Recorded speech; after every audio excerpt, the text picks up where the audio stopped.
Well, thanks for joining us as we kick off this week with a historic peace agreement in the Middle East. This is The Pulse. I'm Taryn Asher. It's a political story 2 years in the making. Today, no bombs, no missiles in Gaza. Instead, a ceasefire that allowed for the release of all living Israeli hostages and nearly 2,000 Palestinian prisoners.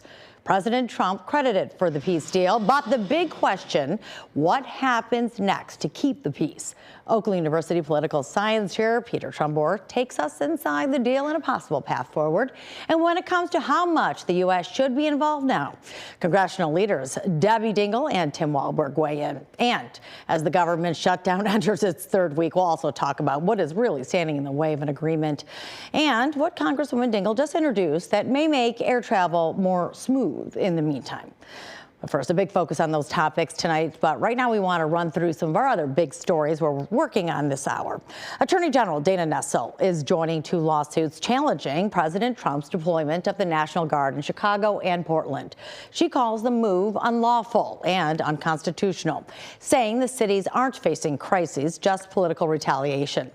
A court ruling Friday allows troops to remain in Illinois under federal control, but bars their deployment for now. And at the Department of Education, a new wave of layoffs is further shrinking the agency. The Trump administration is cutting 466 jobs, a process that began on Friday. The move eliminates nearly a fifth of the workforce and leaves the department less than half the size it was when Trump took office. The cuts target staff who handle special education, civil rights enforcement, and after-school programs, part of the administration's broader plan to phase out the department and shift its duties elsewhere. And we've learned now former President Biden is getting radiation and hormone therapy to battle an aggressive form of prostate cancer.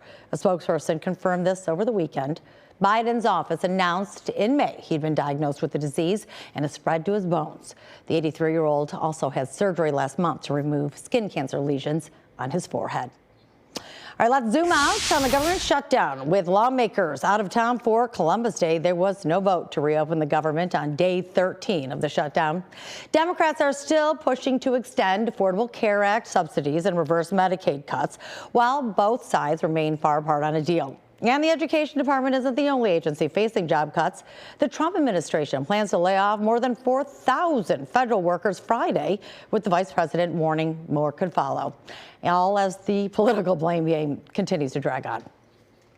Republicans control the House, the Senate, and the presidency, and unfortunately, they've made the decision to take a my way or the highway approach. Republicans have already said we were going to have thoughtful conversations, deliberation, and debate about continuing the COVID-era Obamacare subsidies because they don't expire until December 31st. The longer this goes on, the deeper the cuts are going to be. And to be clear, some of these cuts are going to be painful. This is not a situation that we relish. Right now, most workers are going without paychecks. But over the weekend, President Trump ordered the Pentagon to use all available funds to make sure troops are paid despite the shutdown. Well, now to our other big story making headlines around the world right now. A historic Gaza peace deal freeing remaining hostages and prisoners have now been released.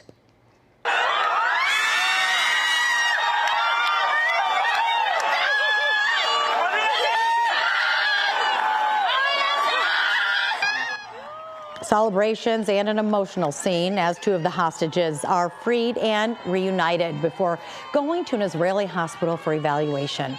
Both were kidnapped while at the Nova Music Festival, October 7th, 2023. All 20 living hostages are now free, so are roughly 1,900 Palestinian prisoners. The bodies of 4 hostages were returned to Israel today. Another 24 are expected to be turned over as part as the first phase of the ceasefire. While this is major progress, questions about who will govern Gaza, if Hamas will disarm, and a possible Palestinian state remain. President Trump spoke at a peace summit in Egypt today as reaction pours in now from around the world. But the momentous breakthrough that we're here to celebrate tonight is more than the end of the war in Gaza. It's with God's help, it'll be the new beginning for an entire beautiful Middle East. From this moment forward, we can build a region that's strong and stable and prosperous and united in rejecting the path of terror once and for all. It's insane that it's finally happening, and it's also mixed emotions because Dariel is coming home, but Itai is not, and I'm holding both of them. We're very happy to see that the war stopped and the hostages going back to their families, but we all understand this is also still a very fragile. All right, when it comes to the peace deal, and now just the opposite with the government shutdown, Oakland University Political Science Chair Dr. Peter Trumbore talks about now the impact and then where we go from here. And let's start with this big peace deal because this was huge. And President Trump getting a lot of accolades from both sides of the aisle. Do you see it right now where it is? Is this sustainable, and what needs to be done to be able to make it long term? So first of all, I think we should give credit where credit is due. I think Donald Trump deserves a lot of credit for what was accomplished today. However, this was the easiest part of this whole package to deliver on. In fact, the outlines of what was accomplished today was essentially the same deal that was on offer back in March of 2024. It's essentially the same outlines of a ceasefire arrangement that the Biden administration had been working on. Then what was different this time that made it actually happen? Was it the the bombing of the Iran nuclear sites? So one of the things is that Israel is more diplomatically isolated today than it has ever been in its history. And that gave tremendous leverage, frankly, to Donald Trump. You know, Donald Trump really was the last friend standing. And that meant that we were in a position to put significant pressure on the Netanyahu government to deliver on this first phase. But everything else that was pushed down the road is going to be far harder to accomplish. Yeah, because first of all, now you're going to have to make sure you disarm Hamas. Right. And then you have to pull Israeli troops out. Is it going to be a game of chicken? That's what it feels like. So there's a couple things to watch. The first is it's going to be actually more difficult than anticipated to turn over the remaining remains of Israeli hostages because Hamas has admitted they don't know where they all are. And one of the things that we have seen developing today has been a rift in the Israeli public and especially the united families of the hostages, both the living and the dead hostages, with a huge sigh of relief by the country that the living hostages were returned, but a feeling on the families of those who have not yet been recovered that they might get left behind here. So there are fractures that are developing within the Israeli polity that we're going to have to watch. Well, we knew that Israel, Netanyahu, wanted to do this because, of course, we've seen the other side, Hamas, that break the ceasefire in the past. They had to do certain things to be able to feel that they were sufficient in making a deal, correct? Well, I think credit where credit is due. Both sides have been guilty of not honoring previous ceasefires. And I think we have to acknowledge that reality, right? That there's no one side at fault for the brutality and the continuation of this conflict over the last 2 years. Both sides have contributed to it. I mean, you don't end up with more than 60,000 dead Palestinians without both sides having a part to play. Well, sure. And then, but you also have a terrorist government. Hamas is a terrorist government, a militant government. Now it seems that the Palestinians aren't supporting that as much, and Lebanese aren't supporting Hezbollah as much. And now there's a little bit of an olive branch with Iran, and we're starting to see that with the militant group as well. I mean, are we going to start to see that shake out and maybe have different leadership? So this is one of the questions about what's going to happen in Gaza. What role does Hamas have moving forward? They have signaled that they might be willing to allow the sort of technocratic Palestinian governing body to take control, and they might be willing to relocate out of Gaza itself. But Hamas is not going to go away. The military wing of Hamas can still call on thousands of fighters. The political leadership of Hamas, which is outside of the country, while it has been decimated by Israeli assassinations and bombings, remains committed to the cause of the liberation of the Palestinians, preferably under their leadership, right? But Peter, right now it seems though, how much does the U.S., what role do we play moving forward? I mean, is it too much at one point, or aid is too much, and because now we also have Russia and Ukraine. So what we haven't heard from the administration is what we are committing to do moving forward. We've brought these different parties together. Donald Trump is telling a story about all the beautiful things that are going to happen in the future, but there's no details there. I mean, it very much looks like and sounds like the kind of hyperbole that we're used to from Donald Trump. And Donald Trump is not a reliable narrator, even of his own successes, right? So he lays out this glorious vision and this 20-point plan. We're at point 2. Yeah, we're at the first phase. So, right. You know, and again, and we still have a government shutdown. That's right. And he keeps talking about other countries that are going to step up and do X, Y, Z without naming who they are and what they're actually going to do. Because we're going to need a coalition of the Middle Eastern countries to really come together as well. So there's a lot of things that have to come into play for this to be sustainable and move forward. Or I guess we'll have to wait and see, though. Thank you so much. We didn't even really get to all of the government shutdown, but certainly that is something that's pressing as well right now. We will be talking to our congresspeople from both sides of the aisle about that right after the break. Representatives Debbie Dingell and Tim Walberg react to the deal and so much more. You're watching The Pulse on Fox 2.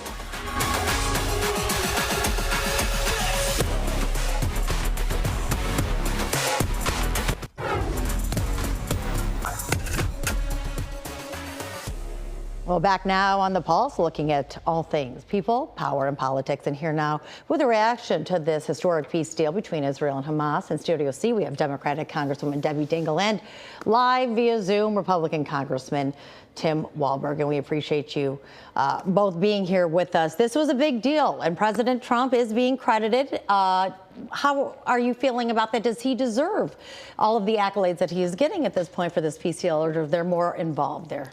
Look, Taryn, the hostages came home today. Now we've got to rebuild Gaza. 67,000 people have died. 2 million people have been displaced.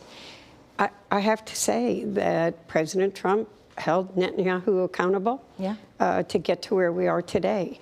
So I want to have hope, but there's going to be a lot of work ahead that we need to stay engaged on. And it was great to see so many world leaders. But it is only going to take continual engagement to rebuild Gaza. And that's the part really, though, Congressman Walberg, is how much does the U.S. play a role moving forward in order to make this deal sustainable? I mean, do we have to be part of monetarily? Does our armies need to be involved? I mean, what do we need to do to make sure, and what is too much? Well, it won't happen. Good to be with you tonight. Good to be with my good friend and colleague, Debbie Dingell. It wouldn't have happened without this administration. That's something that we know absolutely. And so that means that the Trump administration will continue to be involved. He is not going to let this go away from him. Now that it's been achieved, I think he and Netanyahu have worked very well together to achieve this. But remember, this didn't start just October 7th. This started back in Trump's first term when he put together the Abraham Accords that got the Arab nations working together for the first time, making agreements. And I think that's what held the course during this latest opportunity that Trump headed, including when he took out Iran's nuclear weapons. And that's the difference in this president. They believe that he will do something and he won't back down. And many are saying that that was the turning point. But what do you think, though, that needs to be done to keep the peace and really make a difference moving forward? Because you're going to have to disarm Hamas, you're going to have to get the Israeli armies out of there, and then you're going to have to rebuild Gaza. Well, Gaza will have to be rebuilt, not necessarily by us. That's what the region is for, and that's what Israel is for, and that's what the Palestinian Authority is for, which is a useless leadership team right now. And it's about time that Abbas and others get awakened to the fact that they have to be involved with this. They let Hamas do whatever Hamas wanted to do, and that's what took place. But today, I think you saw the beginning, and I agree with your last person on the screen. I agree that this is just a start, but it is a major start. And I think they understand that when Trump says something, he means it. He will carry it out. And I think when he talked about all of us together, I don't know how many times he said, all of us have achieved it. All of us have done that. All of us have put this together. He was talking to all those nations saying, listen, well, Debbie, not just showing up here with me. But we have to get this done. What was the turning point? Was it when we bombed Iran's nuclear sites? Do you really think that that was it? And do you think the olive branch that President Trump has now offered Iran, that might make a difference moving forward of bringing the Arab nations together? Look, we're dealing with not even decades, but centuries of history in the Mideast. I do believe that President Trump held Netanyahu accountable in the last few weeks, and that was the turning point. And look, we are where we are now. I want to have hope, but we cannot turn our head away from this. What is our next step as a country? Well, we've got to rebuild Gaza. But first we have to get everybody out of there and assure that there's no more fighting. Well, I agree with that. And we've got, I mean, do you know how destroyed that country is? How many children? Yeah, it's horrific. And we have to stay involved and hold them accountable to leaving that land to the Palestinian people and to rebuilding it from an economic structure, economically. And I believe that the other Mideast countries need to be, well, there were many countries there today, all need to be part of that. Do you believe that these militant groups, so these governments are starting to lose their power, or do you think that this might just strengthen over time again? There's, as I said, centuries of history here. I want to have hope. For many, there are many people involved here. There is long history here. Yeah. Let's see what happens. And then we also first need to deal with the government shutdown, which we are going to talk about in just a moment with the both of you. You're both going to be sticking around. And we're going to really talk about what it needs to happen to be able to reach a deal with this, with the government to reopen what's going on in Washington, D.C. So we're going to hear from both sides of the aisle when we come back.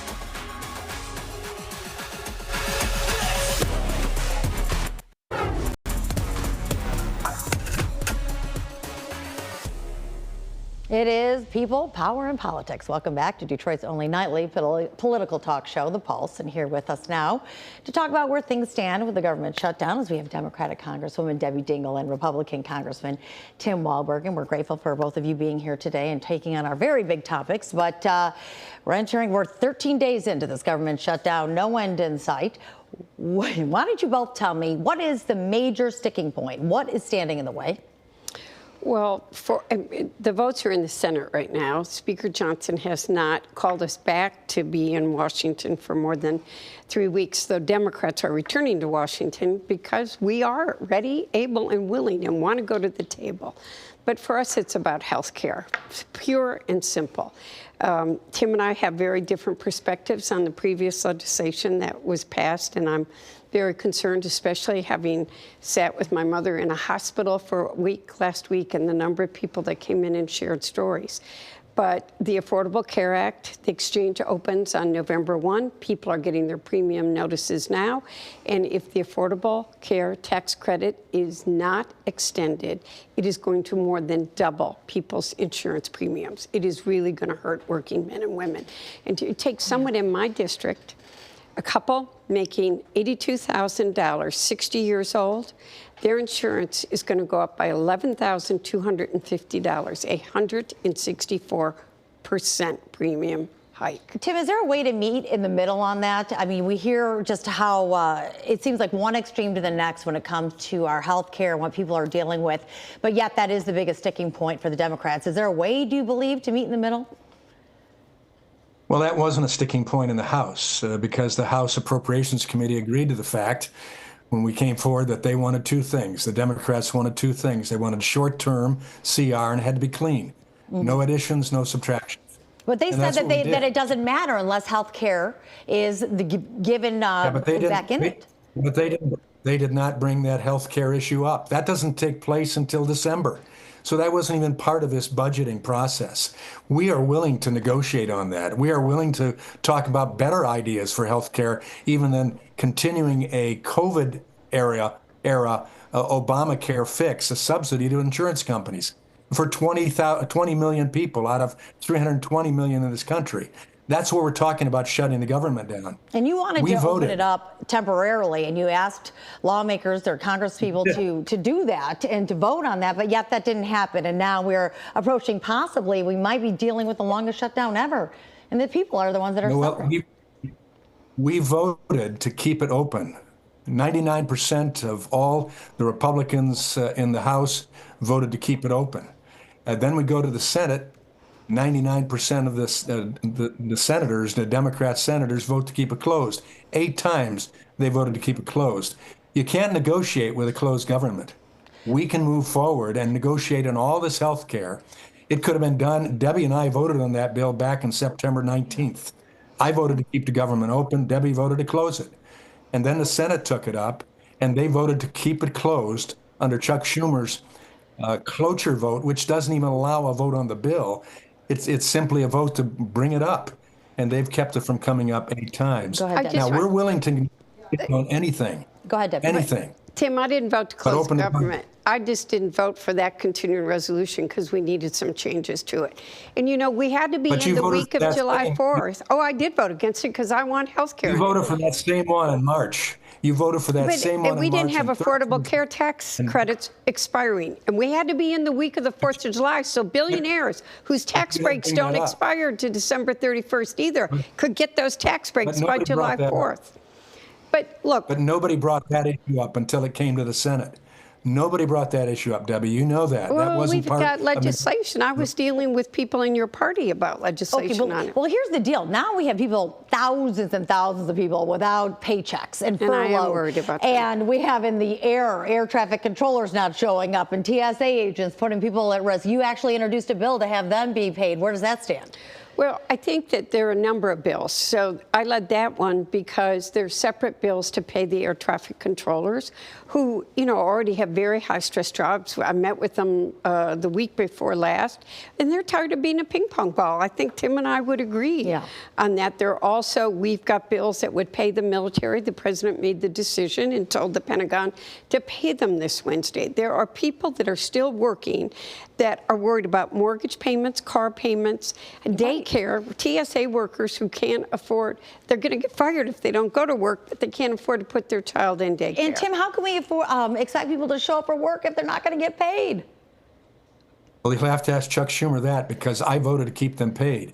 I voted to keep the military paid. I voted to keep the air traffic controllers paid. I voted to keep the But on law the enforcement conditions of entities. what the Republicans wanted at that point, and the Democrats didn't We're the agree, majority. right? We're the majority. We're the majority, and we had an agreement with the Appropriations Committee, Democrats as well, to put a clean CR forward, short term. This is the same language that they voted for in March, that Schumer said we ought to vote for. The same language they voted 13 times and told us to vote for during Biden's administration. This is keeping the government open. Everything that Debbie wants, everything that Schumer wants, but we can negotiate that when we're open and confronting the issues of business at hand. Well, if You I'm can't watching do at that by home and I'm a viewer, what needs to happen right now in order to get the government back open? Simply We got put. Well, to Chuck talk to Schumer each other needs and to vote yes. negotiate. And you know what? One of the things that we need to rebuild is trust. There is no trust between either party right now, and that is a problem, Tim, and I think you would acknowledge that.